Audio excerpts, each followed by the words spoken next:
ప్రస్తుతము సెప్టెంబర్ 3వ తారీఖున ప్రకాశం బ్యారేజీ యొక్క పరిస్థితి, వరద ఉధృతి కొంత మేరకు ఉపశమనం ఇచ్చినప్పటికీ ఇంకా వేగవంతమైన ప్రవాహం వస్తుంది.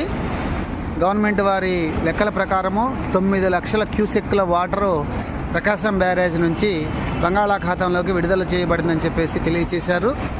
నిన్న 11,50,000 వరకు బంగాళాఖాతంలోకి విడుదల చేసామని చెప్పారు. సాధ్యమైనంత వరకు ఉపశమనం అయితే లభించింది. అయినప్పటికీ ఉధృతి మాత్రము తగ్గలేదు. విపరీతమైన హోరు.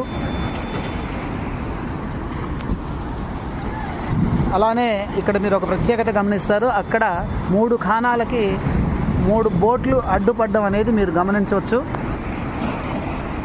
సో జూమ్ చేస్తున్నాను, ఒకసారి చూడండి. అదిగోండి 3 ఖానాలలో 3 బోట్లు అడ్డుపడ్డాయి.